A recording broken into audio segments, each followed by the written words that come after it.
பிரியமானவர்களே, உபாகமம் 15:6 சொல்லுகிறது, நீ அநேக ஜாதிகளுக்கு கடன் கொடுப்பாய், நீயோ கடன் வாங்குவதில்லை. ஹல்லேலூயா.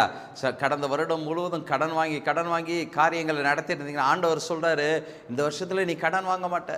என்னை கேட்டுக்கொண்டு இருக்கிற அருமையான தேவனுடைய பிள்ளைகளே, ஆண்டவர் சொல்ற வார்த்தைக்கு ஆமென் சொல்லுங்க. நீங்க இந்த வருஷம் கடன் வாங்குவதில்லை. ஏற்கனவே வாங்கின கடன்லாம் அடைக்க போறீங்க. கடனெல்லாம் அடைச்சிட்டு பலருக்கு நீங்கள் கடன் கொடுத்து உதவி செய்ய போகிறீர்கள். ஆண்டவர் அப்படியா இந்த வருஷத்திலே உங்களை ஆசீர்வதிக்க போகிறார். உங்களுடைய கடன் பிரச்சனைகள் எல்லாவற்றிற்கும் தேவன் முற்றுப்புள்ளி வைக்கிற ஆண்டாய் இருக்கிறது. சந்தோஷமாய் இருங்க. ஆண்டவர் இந்த வருடத்திலே உங்களை நிறைவாய் ஆசீர்வதிப்பார். நன்றி செலுத்துகிறோம் ஆண்டவரே.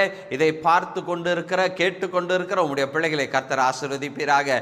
ஆண்டவரே, கடந்த வருடங்கள் எல்லாம் கடன் வாங்கி குடும்பத்தை நடத்தி கடன் பாரத்தினால் இருக்கக்கூடிய உம்முடைய ஜனங்களை கர்த்தர் இந்த வருடத்தில் விடுவித்து இவர்கள் கடன்கள் எல்லாவற்றையும் அடைத்து இவர்கள் அநேகருக்கு கடன் கொடுக்கத்தக்கதாக இவர்களுடைய வாழ்க்கையை கர்த்தர் மாற்றி அமைக்கும்படியாய் உம்முடைய ஊழியக்காரனாய் இவர்களுக்காய் ஜெபிக்கிறேன். இவர்களை மனதார ஆசீர்வதிக்கிறேன். கர்த்தர் நிறைவாய் ஆசீர்வதித்து இவர்கள் அநேக ஜாதிகளுக்கு கடன் கொடுக்கத்தக்கதாக இவர்களை பெருக பண்ணுவீராக. இயேசு கிறிஸ்துவின் நாமத்தினாலே ஆசீர்வதித்து ஜெபிக்கிறேன் எங்கள் ஜீவனுள்ள நல்ல பிதாவே.